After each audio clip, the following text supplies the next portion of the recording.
I think Pulsechain is going to be a lot better for it. I know the delay has been disappointing for people, but in reality, we haven't missed anything. Because if we launched in May, you'd all just be down 80% and pissed off, right?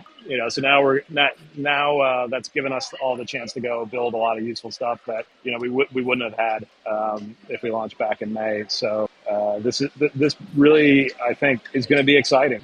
There's going to be a solid community of real people. Not just third worlders, but first world wealthy people using real apps that you can't even really use well on Ethereum at the moment because it's too expensive for most middle class people. And we're going in all sorts of different directions. And there's a little bit of competition, which is good. And it's ultimately going to bring that value back to Hex and Pulse, right? Having all these things. So I feel very good about that. And I've said it before, the last year, the real problem for us hasn't been the delays. It's just been the macro setup, which was a rising interest rate environment that basically blew up risk assets globally, and especially crypto. We're now probably going to have a much better year because that you can't really do that twice in a row unless inflation gets way out of hand, right? So, we're probably going to be going the other way now. So this is all going to be timing very nicely. And I'm very excited about it for Power City. I'm very excited about it for Richard. I think this is going to be a really great year. You guys are going to remember this year for the rest of your lives. Yeah, that's a huge statement for anybody listening, coming from Buck, because that is not the type of hopium that ever comes out of his mouth. But I definitely agree, though. The delay has given the community the time to develop applications and better tools, pivoting with the new consensus, pivoting with the realization of different tools that need to be built to bring more adoption and allowing the time to do it. And we get a better consensus model from the delay as well. So I agree. I think it's been a wonderful thing, in my opinion. I just thought, I know off of past conversations we've had in these rooms, some people might go down a rabbit hole that Jesse was talking about and apply that to Ethereum proof of work and, the other Ethereum fork, right? And I just thought maybe it might be smart for you guys to inform why those are so different from Pulsex in regards to like why the liquidity would be different when those opened up, and also the bridge, how that worked. So anybody that really doesn't understand those as well, what might be a good information to help them, give them a little bit more of a caution on why those aren't really applicable to. Are you thinking about stable coins? Stable coins you're talking about? No, they didn't have an AMM bot, right? How that applies, the difference, and like bridging, like there were certain bridges that opened right away, right, and how that affected, and versus like that might happen here as well, but mainly is like there's certain things that if you look into what happened there and try to apply it to what's going to happen in Pulsex, there's things you can look at, but there's also a lot of things that you need to take into account. Like most people wouldn't think about the AMM bot and how they didn't have liquidity, right? And so on and so forth. So I just thought that might be something to touch on. Maybe not. Well, so there's been a couple other forks of Ethereum, right? That were just direct forks, one-to-one copy of everything, to include the total supply of the native gas coin, right? So whatever the supply of ETH was, when ETH Fair forked, you had the same quantity of the ETH Fair native gas coin. The problem with doing only that without some sort of fixed process, and you don't really need a fixed process there, the supply is the same, but the problem is, what's the cost of the native gas coin, right? So if it's $2,000 per ETH, then you just fork the chain and the gas coin has the same supply, but it's, $1. What you then have is people who buy, boatloads of the native gas coin and then get exponential amounts of the ERC20s, right? Because USDC is, while it's supposed to be worth $1, it's not redeemable. And now you can get, hundreds of thousands of USDC for, $100 or a couple $100, right? And if that's paired to Hex or Link or anything else, you can now essentially drain those liquidity pools very, very quickly. you're actually being the fixer bot yourself, right? Now, so when Pulsechain forks over, Richard gets that. He understands that there's going to be a value difference between the native gas coin on Pulsechain, PLS, and the value of what ETH was. But there's also a supply difference, right? So he's simply going to buy up with Pulse that he's minted. He's going to buy up all the liquidity of most all of the PRC20s. And then he's going to pair those back into Pulsex at a ratio that makes sense, for the longevity of the system. What might not be able to get completely fixed is some of the stablecoin stuff, right? You still have this issue of non-redeemability in certain things. So stablecoins come to mind, a PRC20 USDC, you cannot send that to Coinbase and get $1 for it. So what do the whales do who hold a PRC20 USDC? They dump them. They dump them down to zero. What are they dumping them for? Whatever's on the other side of the pool, right? So somebody who holds a lot of USDC can they literally have no incentive to hold it if there's no redeemability of it. They'll be acquiring a lot of the coins on the other side, such as Hex or whatever else, or Pulse or whatever. And then what you'll find, if you have these pools that are still paired to USDC, if Hex is paired to it, and everyone thinks, oh, wow, sweet, my Hex is worth one Hex is worth one USDC. And you feel good for a second until you realize that USDC is not worth anything, right? So there's a lot of, there's a ton of variables. There's other things that have redeemability too. DAI will lose its redeemability back for $1 worth of ETH. ETH doesn't exist on Pulsechain anymore. It also loses its peg. There's things that have come through bridges from other blockchains. So AVAX coin, right? You can buy AVAX on Ethereum chain. Those ERC20 AVAX will get copied over to Pulsechain, but they also lose their redeemability, right? There's no incentive to hold them anymore. You can't send them through a bridge and get redeemed back for one actual AVAX coin. It's a photocopy, right? So there's many things that'll actually dump down to zero because they've lost redeemability. You have to account for all of that in your decision making. Hey, Jesse, while we have you talking, can you find a really simple way to explain to the room what's the difference between taking leverage on a platform and taking a collateral-backed loan? Because I know there's a lot of confusion still in the community, and I know we try to go through it regularly, but just so I can give this recording back to somebody that asked again yesterday. Yep, sure. So the word leverage is scary, and the word liquidation is scary because in most cases, in particular central exchanges, people lose a lot of money using leverage, and they get liquidated. So if you were to go to KuCoin and you enter their futures market, you can put up $1 and you can leverage it up. You can go 5x, 10x, 20x, 100. You can go all the way to 100x, right? And they will give you $100 worth of tradability off of your one single dollar. And if the price moves against you just a tiny bit, you lose your $1. You not only lose what you were playing with that they let you play with, but you lose your $1. And the higher your leverage on an exchange, the higher your risk, right? So if you put in $1,000, lever it a 2x, you're playing with $2,000. The price moves against you 50%. Guess what? You still lose both. You lose the $1,000 you put in plus the $1,000 you were playing with. You lose everything. Now, sure, you can have separate buckets of money that you play with, but that leverage is starting with your initial deposit and it levers it up. Now, think of leverage on like something like a Liquidity fork as a home equity line of credit. It's a little bit different. Technically, the word leverage still applies, but you don't lose everything if you're liquidated.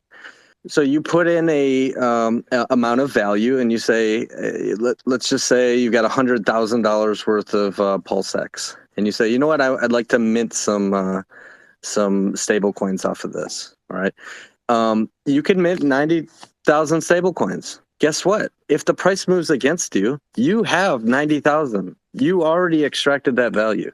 You put it to work. You still have it. What did you actually lose? The most you lost there is 10%. Now, let's say you had a different collateral health and you put in, say, $100,000 worth of value and you said, you know what? I just want to mint $50,000 worth of stable coins. All right, the price moves around and the underlying collateral, the Pulsex, the value, maybe it goes down and down and down. It drops by 45% or so. Maybe it liquidates your underlying collateral at the point that you already extracted. You're not actually losing anything at all. The most you can possibly lose is 10%, and that's just a little gap in there to make it a little profitable for stability providers to deposit into the system to cover liquidations, right? You're not losing your whole bag. You have unlimited upside potential and 10% downside risk. It's way different. And I think the key takeaway too is if, say, you did get liquidated and you lost your underlying collateral, but you still had those stable coins, that means that the market's taken a dip as well. And you can just utilize your stable coins to go back out to the secondary market and purchase those tokens that you just lost with that collateral with the stable coins that you'd minted. So it's really hard to lose a large majority of your value because you always have value sitting in your wallet that can't be taken away from you like you can in leverage scenarios. Leverage, you have the ability to lose everything. Collateral backed stable coins, you hold value, and that value is always redeemable back at the vault. Exactly. There may be people who let's run through a scenario. I'd like to go with 100,000 because it's easy. So you get two people. One guy puts in $100,000 worth of collateral. The other guy also puts in $100,000 worth of collateral. One guy super under collateralizes. He puts himself right at the 110% minimum. He mints himself 90,000 stable coins, right? He's got $90,000 that he's running around with. He thinks the price of pulses or the collateral is going to go up, but he's still put himself at the bare minimum, knowing that he can be liquidated, all right? But he's got 90K. The other guy is on the opposite end of the spectrum. He goes ahead and he mints 10,000 stable coins and he put in $100,000 worth of value because he's under the impression that over collateralization is good because he's afraid to lose his collateral, his pulse or his Pulsex, whichever. All right.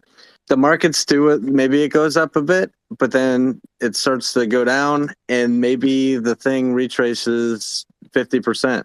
Maybe it retraces 90%. Maybe they both get liquidated over a period of time. By the way, 90% dips don't happen in a day. They happen over a long, long period of time. But what if neither party did anything? Even though their collateral was fully manageable, they could have topped up, they could have paid back their loan, they could have minted additional stablecoins, whatever they wanted to manage their own collateral health. But they decided to do nothing, and the markets did retrace 90%.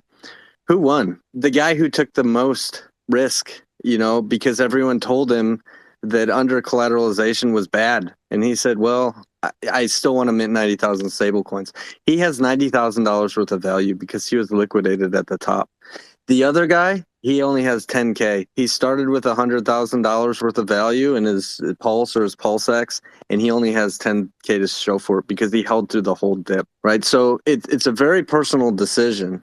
But if all you're looking at is you're so deathly afraid to lose Pulse or Pulsex that you're willing to hold it through a 90% dip, but the next guy wasn't so emotionally attached to the ticker symbol and he let it do what it was going to do and he has more value. You have to be smart about these things. Just 100% right on that. By the way, my headset's dying, so I'll probably have to come back in. It depends on what game you're playing and the knowledge that you're using. Everything that Jesse said is very accurate. It's very different than what systems have been done before. So, for example, if you kept those stable and you could use those stable, then you could do that. But if you extract your value and bought a house or a car, that stable is no longer there in your wallet to execute on those decisions. Be right back. Yes, exactly. If you take a loan to mint stable coins and then you utilize those stable coins to go buy something and then you get liquidated, or say, if that was the scenario that you wanted to do, you would probably take 1,000% collateral loan. And then say it got to an 85% dip and your trove is becoming risky or at the risk of being liquidated. You can go out into the market and buy more and deposit it into your vault to make your collateral healthier. So DeFi applications like Liquidity liquidity forks are extremely powerful tools if people know how to utilize them. And that comes down to what Kool-Aid was saying earlier in this space, where DeFi education in this community is sometimes more valuable than other certain different aspects of, maybe adoption. Because once you actually start to educate people and people start to understand the power behind these DeFi applications, people can start to realize that there is a lot of money to be made in crypto and there is a lot of opportunity sitting around for everybody in crypto. You just need to know how to utilize these applications and what the difference is between them, because there is a massive difference between leverage and there is a massive difference between a collateral backed stablecoin loan. But again, if you actually know how to utilize leverage, that's a powerful tool in itself. So leverage gets people wrecked. Yes, I know that notion, but leverage also is a beneficial DeFi tool for people if they know how to utilize leverage. So that comes down to education as well. And I do take my hat off to Buck because he does a great job at educating the community about leverage. Okay, so I like Fiat, I like Famous. I think it is extremely powerful DeFi application tool, but I'm a massive fan of liquidity forks. I'm a massive fan of Earn Protocol being able to collateralize your Pulsex, and I'm a massive fan of liquid loans being able to collateralize your Pulse. But everything comes down to education and understanding the difference between the two, because when you actually understand DeFi applications, you realize just how much power those applications hold for you as a user and for adoption. You may not want to utilize these protocols, but if you're going out and onboarding and you see somebody that wants to use these applications or utilizes them now, you can now teach them about another opportunity on a different chain. But you need to know how they actually work yourself to be able to understand it. Yeah, great points. I'd like to give an example, or maybe two examples here. Selling, so people get so scared of the word loan or leverage or liquidation that they don't even consider it, right? And instead they say, oh, when the price goes up, I'm just going to sell. The problem with that is when the price goes up a lot and you've sold and you should have been holding, right? So there's people in the room here who have sold way earlier than they would have liked to, and stuff like ETH and Bitcoin. And there's no going back unless they buy back in at a higher price now. And that's a big deal, right? You see this in the smartest players in the housing markets, right? These guys who acquire houses. Imagine a guy who's got 10 houses and the price, the value of homes goes up a little bit. So he says, oh, I'm going to take some money off the table. So he just goes ahead and sells some of his houses. But the houses continue to go up in value. If he was to acquire any more houses, he has no choice but to buy new houses at a higher price now. When instead he could have gone off to a bank and took a loan off of the value of his homes, taken that money and then bought another house, right? And just continued to do that. Taking a loan against his already accumulated value. This is what the richest people in the world do. So if you apply that principle to crypto, right?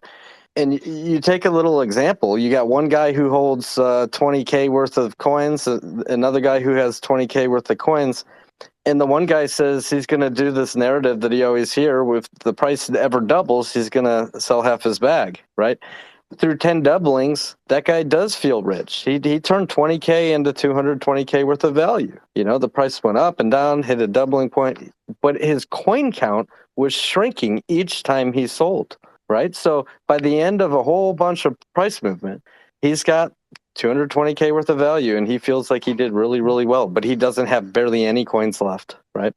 The other guy sits there and does nothing. And for a couple years, he just holds through all the market movements, through the ups and downs, and the price hits a double, it's another double. And eventually it goes through the same price appreciation and he's still holding. He never shrunk his coin count down. And he has $20,480,000 worth of value because he didn't sell anything. Right. So one guy was so afraid of leverage that he just sold on the way up. The other guy said, well, I'm not going to use leverage either. I'm just going to hold. And if his mind is strong enough, he held through all that and he's got 20 million. Right. But what if he had just taken small loans out against all that value along the way? Right. So when he hit his first million worth of value, he took 20K worth of loan and he put it to work for him. When he hit his second million, he's like, you know what? It's time for me to take a couple 100,000 off the table, right? But he just minted stable coins to put it to work. He's accumulating these stable coin loans along the way and trying to put that to work for him along the way. Like, this is not the same thing as a leverage trading on an exchange where you lose all your money. You can use these techniques to retain all your value, just like the richest people in the world do with their appreciating assets. Great points, Jesse. Thank you. Humblebee, go ahead, bud. I came up here for a different point, but I just want to. Jesse kind of went over what I was gonna touch on. Is that leverage trading, as Buck would say, is for people to hedge against what they're hoping is going to happen, right? So, we want X to go up, but like he says, it'd be nice if he could leverage and put a bet saying that just in case it goes down, I'd like to do a one or a 20x. That way if it goes down, I'm covering what I'm losing in my stakes, right? And it's meant to be lost, really. So, like, typically, somebody with large bags they'll be okay with losing that leverage bet, right? But for the average people like you and me, where we don't use it that way, these like leverage platforms that people talk about and that you hear about that are so risky, for us, it's just a taxable event, right? And if you think about what Jesse's talking about with liquid loans or Power City, they're talking about collateral, which you have an appreciating asset that you never have to sell and pay taxes on, because you have the opportunity to say, well, you know what, I wanted a new car, and I instead of selling my Pulsex and buying my car, now I just got a car. I can actually take a loan out against my Pulsex, and while that's continuing to appreciate, I'm going to have my car too. So not only does my car depreciate, but my Pulsex actually went up 10x, right?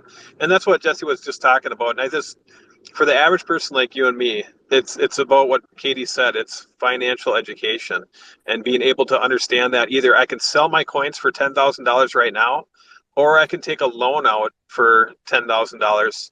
And either, I may if you're going to sell it anyways, why not take a loan out just in case it goes up, which it probably will. And then all of a sudden you've got an extra $10,000 worth of equity if it goes up to 20,000, right? And so that's what Jesse was kind of talking about.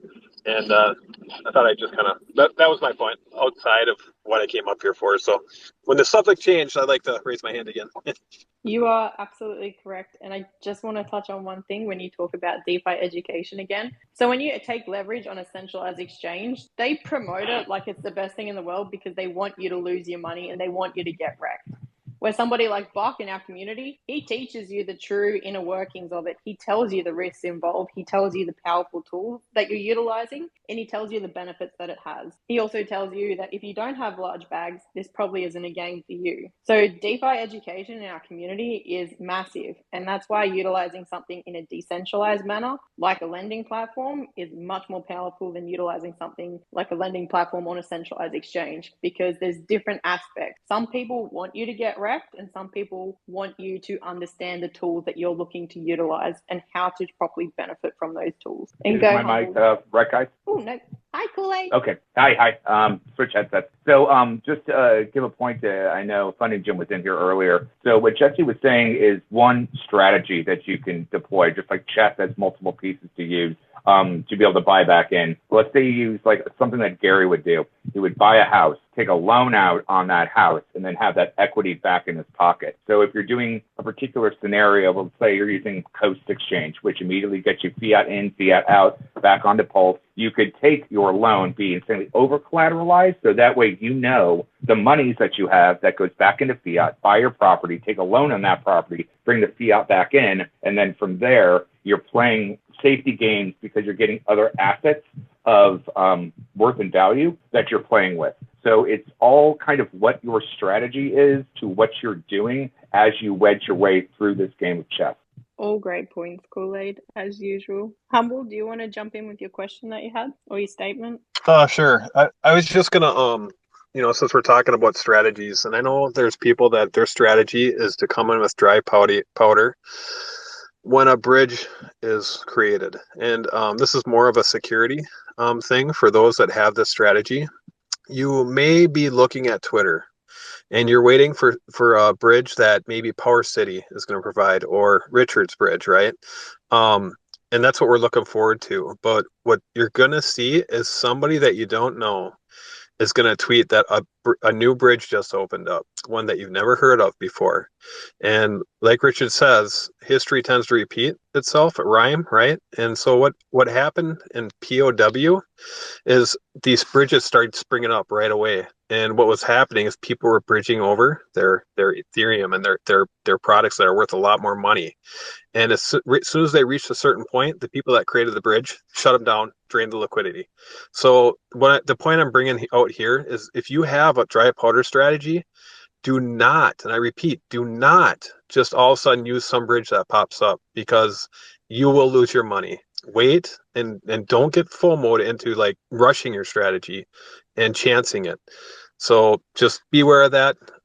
It happens all the time, and it's going to happen here too. Somebody's going to create a bridge, and the whole reason why they created it is to take your money and drain that liquidity. So stick to your guns. Wait for the bridge that, the Pulse ramp or Power City, one that you trust, before you execute your strategy. And I just wanted to bring that up because I didn't know if that was talked about as well. Yes. That is 1,000% collected. Yes. And it's a huge point. Again, Humble, thank you for bringing it up. And that comes down to education again and understanding the application that you're utilizing. So Pulse Ramp, obviously it's built by Richard Hart and his devs. Obviously it's trusted. So when you're talking about cross-chain bridges, you have to give up the custody of your asset to the bridge. And that bridging platform mints you a representation on the other side that's always pegged to the underlying asset that you bridged in. So it's always redeemable in a sense. That's how they hold value on the other side. But if that bridging platform rugs or it has an exploit in that contract, then your token is now worthless on the other side and there's no redemption for it. So yes, they are massive, crucial parts. But then you also look at multi-chain bridges. Multi-chain bridges generally have protocol-owned liquidity that facilitate the trades within them. And then you look at what Power City is building. So our bridge is being built just for adoption. That's the whole entire purpose of the Power City bridge.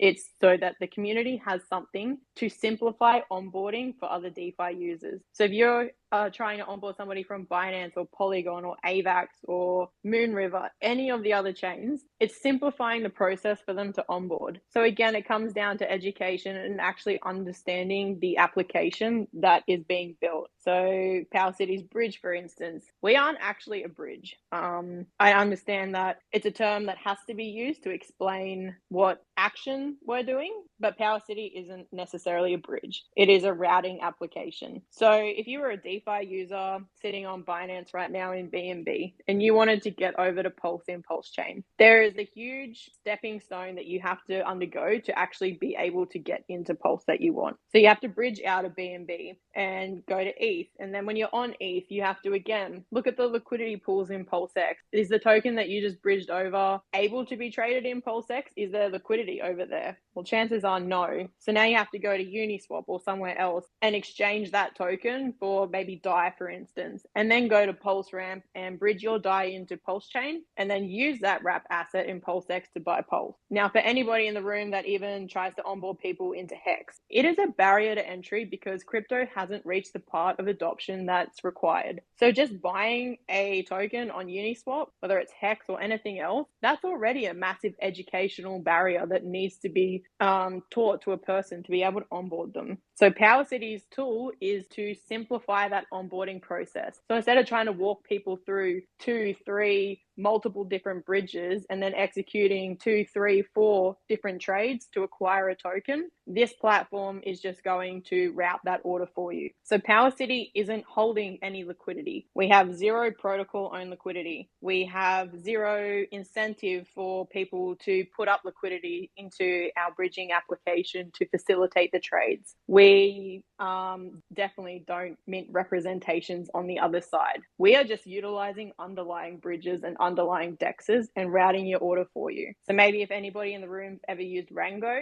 to bridge from another chain, effectively it's just an aggregator of all aggregators that aggregates you multiple different bridging routes through multiple different tokens to acquire what you're looking for, but it finds you the cheapest possible way to execute that trade. So again, that's why we partnered with multi-chain to be able to aggregate another bridge other than just Pulse Ramp to be able to find cheaper routes, because ETH does have extremely high gas fees, and sometimes you just want a user to be able to extract the most value that they can with the money that they have. So if you're on Polygon, maybe bridging over to ETH and then through Pulse Ramp isn't the cheapest way possible. Maybe it's cheaper to actually bridge over to BNB and then straight into Pulse Chain through multi-chain. So our application is just to aggregate everything that you see on the blockchain, literally. So we aggregate all dexes, or maybe all is like an overstatement. We don't aggregate everything, but we aggregate majority. So we aggregate majority of the dexes and we aggregate a lot of bridges. So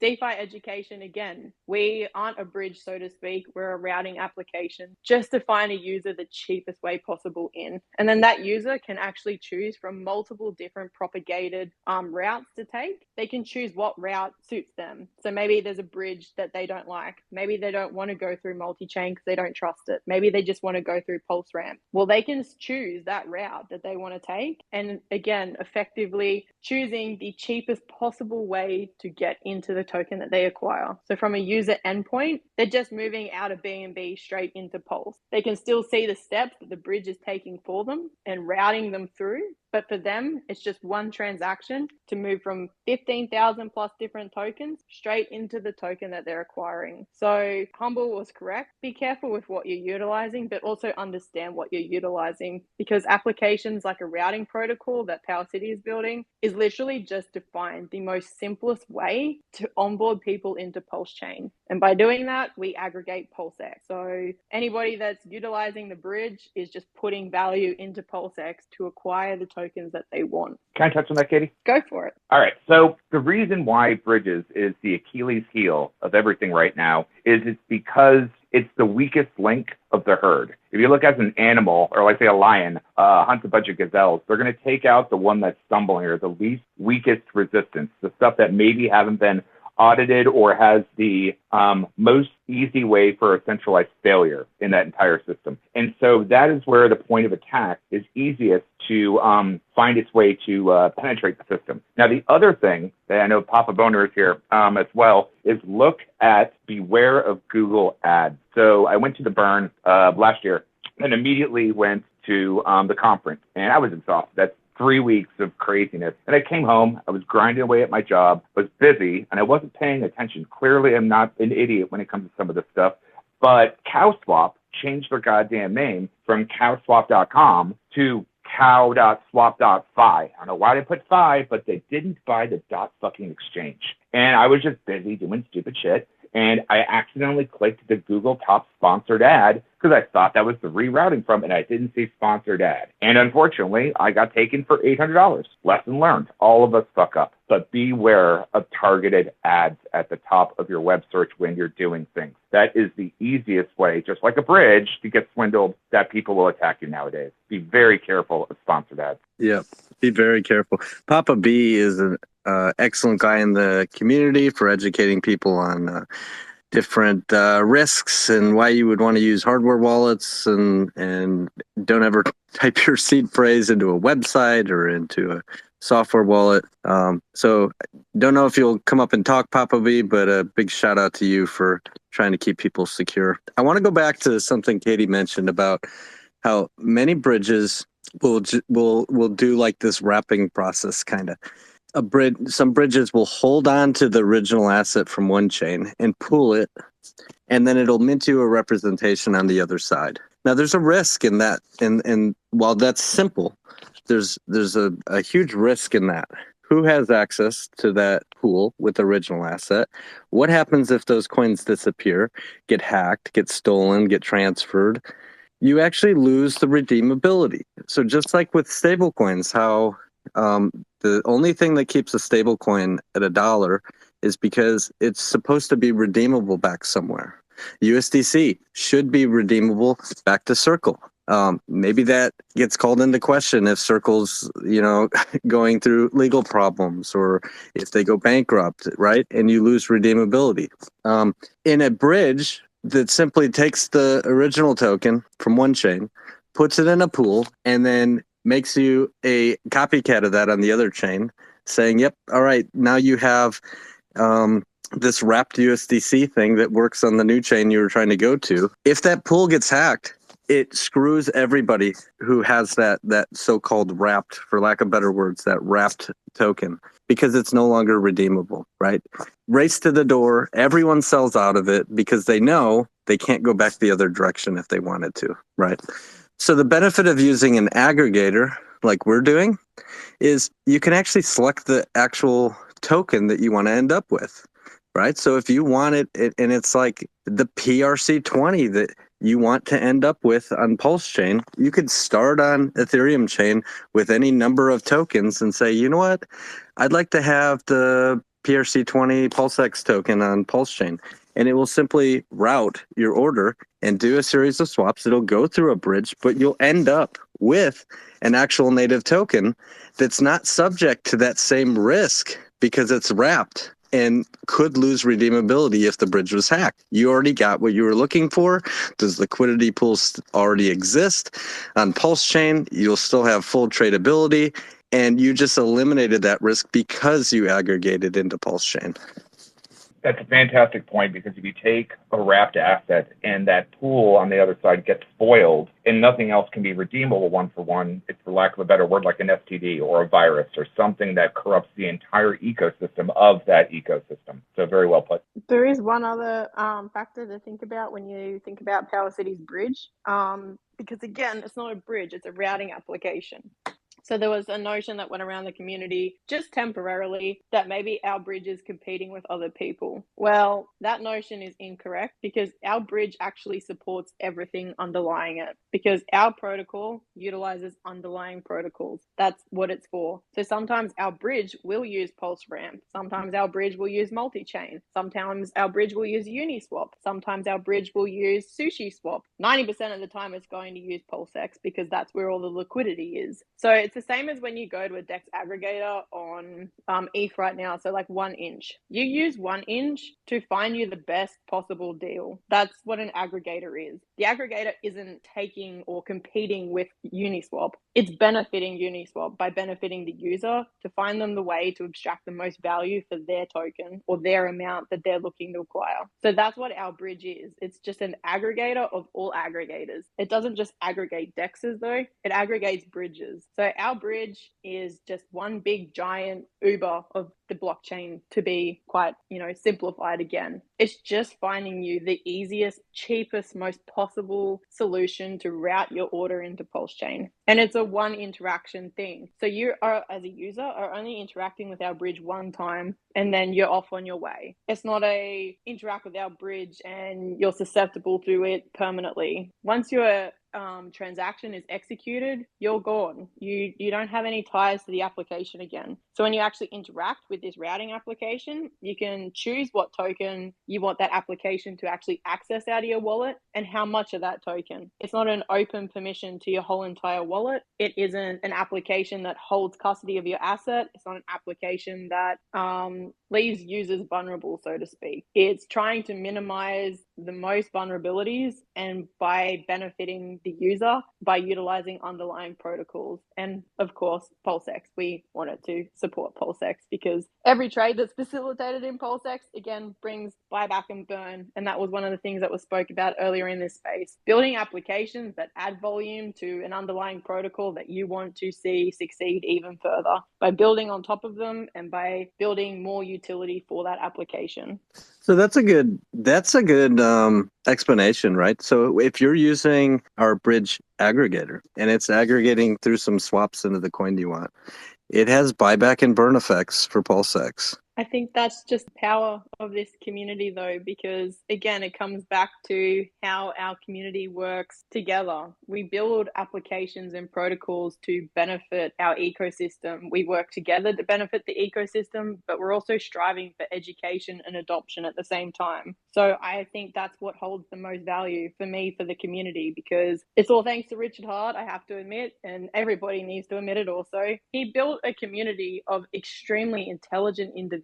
And when they come together in a consensus agreement that education and conversations are more valuable than anything else really, then you have the most unstoppable community, because you have a bunch of really intelligent, like-minded people that are working towards the same objective and goals. We're never saying, go buy this asset, go use this, go do that. It's how do we actually benefit the ecosystem as a whole? How do we bring mass adoption of Pulsechain? And how do we utilize applications to be able to do that? How do you utilize applications that work together to stabilize an ecosystem as well? How do you bring stable coins to an ecosystem to help it thrive? How do you onboard users the most simplest and effective way so there isn't a barrier to entry so that those people can come and utilize our ecosystem? How do you work together to have each project succeeding so that more eyes are drawn to Pulsechain? So for me, that's why I love the community, because everybody always bands together and works together. And then you get the Kool-Aids in the room, the game devs that have been doing it for 20 odd years, that understand systematic designs, that can look at things from a more intricate level and then test other people. So it's never a great thing to sit in a room and be the smartest person. You want people to get you thinking. You want people to make you think about different variables that can happen and outcomes, to educate you about different options to take. Stop speculating on one thing and speculate on 100 different variables that can play out. Just like the forked over liquidity. Don't look at it from one perspective or from a mentality that's out in the community. Look at it from the ways that people aren't talking about and the ways that could possibly be the better plays. And if you don't know, find people in the community that think about these things, that talk about strategies, that are willing to share with the community different ways to look at things.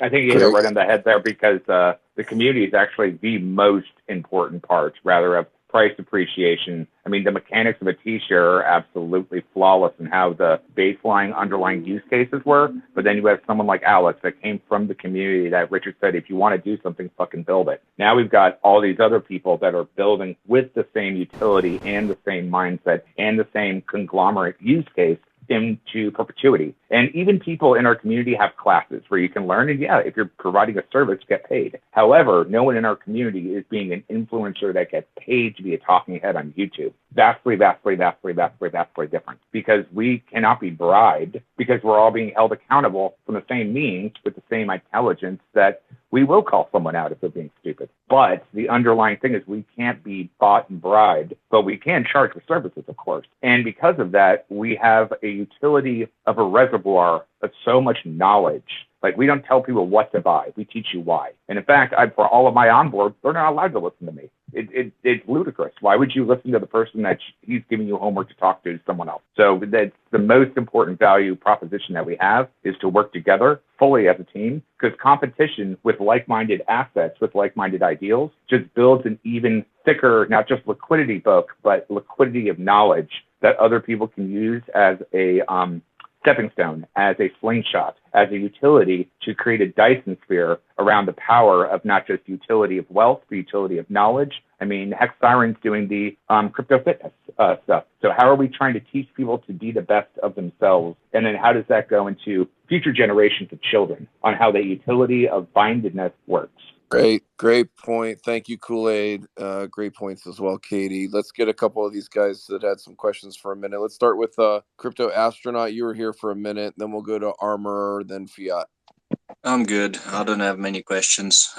We can move on. Thank you. Thanks, guys. Okay, thanks, bud. Go ahead, Armor. Well, just for new people in the room, one strategy to get into Pulsechain is to sacrifice for Power City. And considering the team is here, you might want to talk about that strategy a little bit. LV, you're up. Well, thank you so much for suggesting that. That wasn't the point of today's conversation, but since you brought it up, if anyone is interested to learn more about this event, you can go to sacrificenow.io for all the details. If you have any other questions around what Power City is doing and what we're bringing to the greater Pulsechain ecosystem, you can come check out our Telegram at t.me/PowerCityIO, our website at powercity.io, or you can follow us on Twitter at PowerCityIO. So thanks a lot for suggesting that. And it's a great Telegram, super active and very helpful people in the Telegram. So I'd recommend it. That's all I got. Thanks a lot, man. Appreciate you, buddy. Just before Fiat goes, congratulations, Buck, on the birth of your child. I'm sure your house. Oh my God, congratulations. Thank you. Yeah, it's almost been a week now, and I've been feeding him and listening to you guys talk for the past hour or so. So it's been good. I just wanted to come up and say I've been enjoying this, and just from a kind of Fiat famous perspective, I want to let everyone know we're going to be, I think, maybe the biggest dealers in stable coins on Pulsechain. So I'm very happy to see Power City and Liquid Loans create stable coins and Coast as well. We're not really, we're not maxis in stable coins. We're the more the merrier. As long as they're good quality, we're going to put them to good use. Specifically, the fiat and famous platform both are better with multiple stable coins. So that's probably the most important thing for people to take away when they ask about fiat versus a liquidity fork. We're we're going to be onboarding your stable coins to our platform, and they're going to be used there. And that's a very important step for their growth. Having somebody that'll accept them is an essential part of your growth as a stablecoin provider. It's a big deal when Aave onboards your stablecoin, and it should be a big deal as well when things like Earn or USDL get added. So yeah, we're all friends on that front, and I wish you guys well.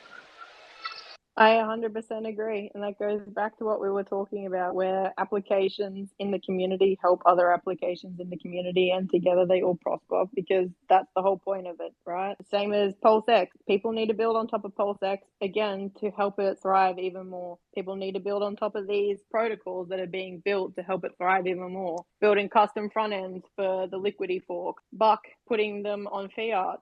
Everything works together in the community, and that's where the synergism comes from. I hate that word. It's not an Australian word, just to let you all know. It's like a tongue twister for me. Terrible word. Can you guys change it and be more like Australianized? Thanks. That would be the ani after that, right? So it would be like Johnny. Isn't that right? How you lost these? Do you put the ani after the end and it works? Yeah, pretty much. Just change the word and we'll be great. Thanks, guys.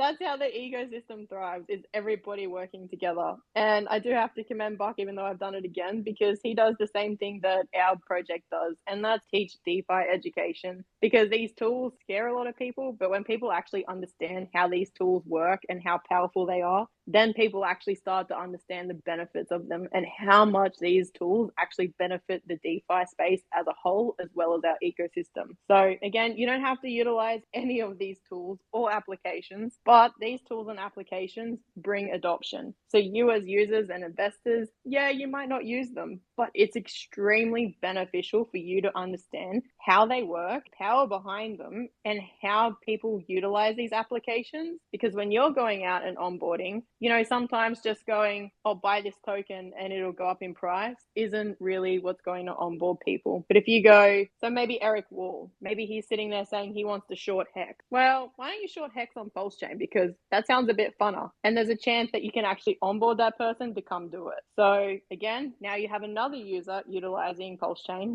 You added volume to the chain, and you have somebody getting wrecked on Hex, which helps Hex. So DeFi education is extremely beneficial in this community, and I commend everybody that works towards educating people how these DeFi applications actually work. Not necessarily a go use this application or straight endorsement, just the pure education around how DeFi works. I really love that, and this community is great for it. Lovely. I would say that Eric, in particularly, definitely noted the enthusiasm of the community, but also that we're building out basically everything that's good currently on Ethereum and other chains as well. And I think while he has his misgivings about Richard and the overall strategy, I think that was something that he saw as definitely positive. And I would agree with it. It's logical. And I think other people will see it as a very positive thing as well. Especially those guys that are a little skeptical of Richard, when they see people like us building things actively and producing value for Pulsechain, that might make some of the skepticism decrease a little bit as well. So I think it's a very, very useful thing. One thing I'll add, DeFi, my protocols, your protocols, they all have risks to them. Don't stick all your money in one place. Definitely don't stick your life savings into fiat. You want to spread risk around always, guys. So I would maybe just for every upside there's downside as well, and you have to look at both sides whenever you make an investment, guys. That's right. It's true. You know, that's why education's important. And like LV says, with great tools comes great responsibility. So take the time to ask the questions, embrace the education, learn how to use these great tools that the community is going to have access to. And there's no dumb questions in DeFi. If you don't know something or maybe feel like a question's stupid, it's probably not as stupid as what your brain's telling you it is. It's probably a very logical question, and just come ask it. That's right. The only dumb question is the one you don't ask. Nailed it. I would disagree. There are lots of dumb questions. If they're asked to me, they're dumb questions usually. So please send them to Katie or Dylan or somebody else, not me. You'll get a more polite response. I would just like to say thanks to the Power City guys. You guys are always people that are adults in the room that I can count on. That's a short list of adults in this space. Guys like Power City, Luca Mullins. I think Alex from Hedron does a great job. It's always really good to talk to serious people that are committed to this stuff. So that's wonderful. And I think you guys should pay attention to people that are serious. We may not have abs or Lamborghinis, Jesse and I, but we at least are taking this very seriously. And I think you want to put your money with people that take things seriously. Cool.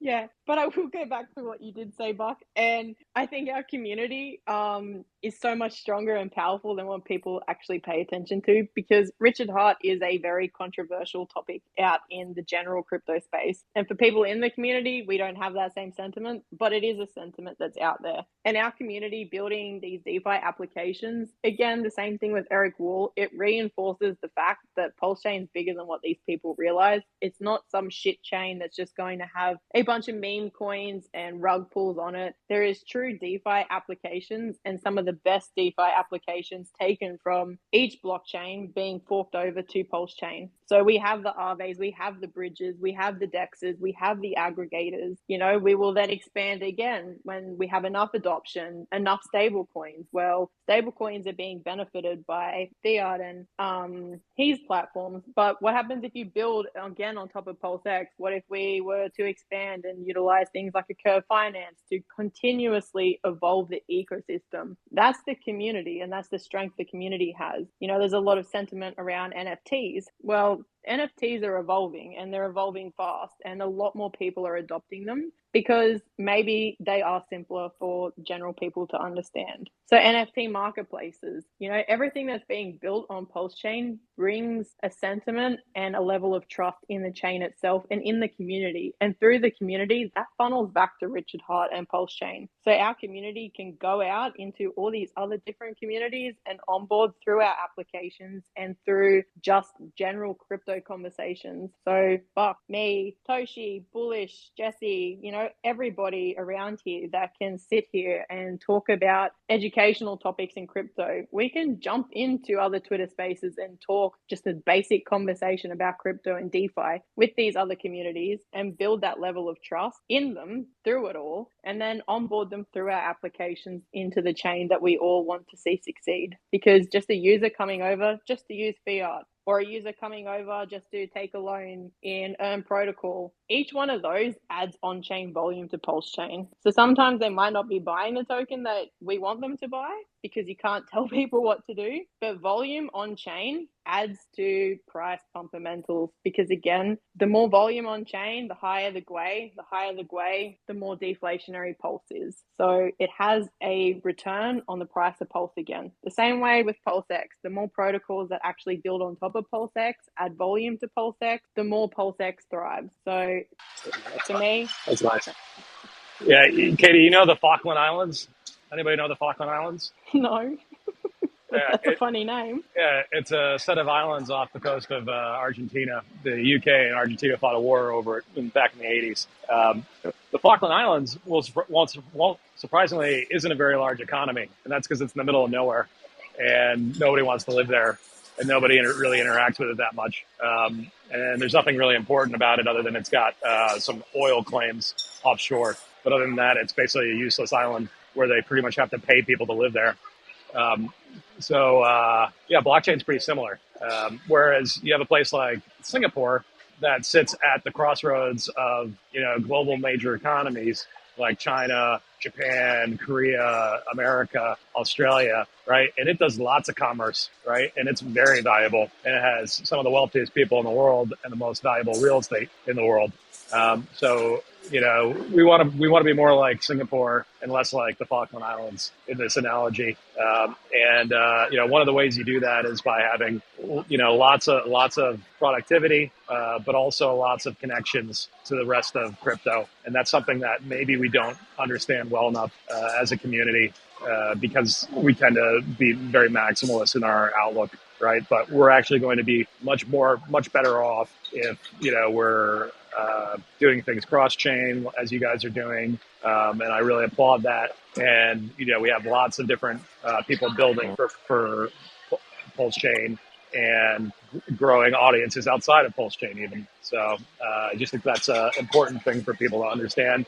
Richard doesn't like talking about things like this because he comes from a mentality of, I only want you to think about my stuff. But,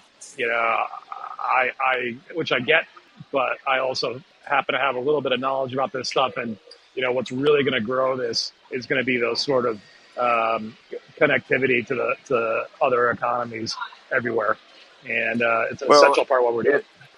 It's hard to onboard people when you're a maximalist. Okay, so I mean, you got to get out of that mindset because you have to understand other people's stuff before they're willing to understand your stuff. So it's good to get out in front of other communities. It's good to embrace questions. Anybody. That's what we're here for. It's all about the education. So that's why we do these spaces, and that's why we're here to educate the community. We have to explain to people, even the people that just, a lot of this stuff, they hear it, they're listening, they might absorb, 10% of it, 20% of it.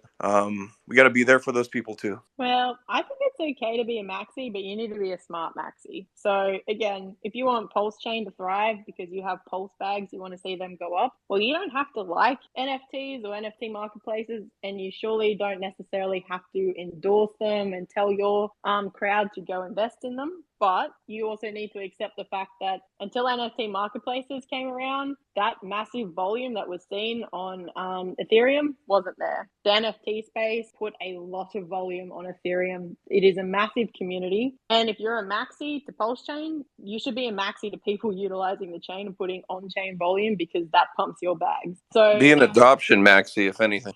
Yeah, but I mean, you can only invest in Pulse, okay? And that's totally fine. But if you want to see it succeed, you need to be a smart maxi and find ways to help that token succeed. Same with Pulsex. You can only hold Pulsex, but the DAO, for instance, I'll go back to it. The DAO is literally set up so that the community can come to a consensus to utilize that DAO, not just for their own gain, but to bring adoption, because the Pulsex holders control that DAO. They control the emissions of that incentive token. So you can choose to just incentivize our community and then have maybe some people within the community put up third-party tokens in the staking pool, or you can utilize that DAO to come to a consensus agreement that, the SHIB community are trying to adopt Pulse Chain and they have a lot of users. There is a lot of people that hold SHIB. Why don't we try, as a consensus agreement of Pulsex holders, to incentivize that SHIB community, incentivize their pool with that token to try and get them to come and put up liquidity in Pulsex, because that brings us volume. So again, utilizing the tools in front of you to bring that adoption. Tools and services such as the Aves and Maker and Liquidity and Curves and all the bridges, lending platforms. When you go look at ETH, they literally carry the most amount of volume. We're talking about billions upon billions of dollars of people using those tools and services, right?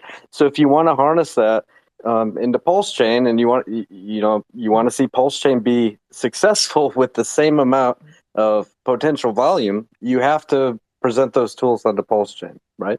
And you can still have a little bit of maximalism in there too. You could still build these tools and services and still tell people, hey, but you know what? I like this coin over here that you can stake and you can do this other thing with, right? And then you capture some of that volume. You can't just go into a brand new blockchain hoping that it's going to be super successful without all the things that people currently use over on ETH. It won't work. So I think tribalism is a better word than maximalism, and it's honestly tribalism and maximalism on ideals. It's not about us or them. It's how things work together with the right mentality on how to build a better future.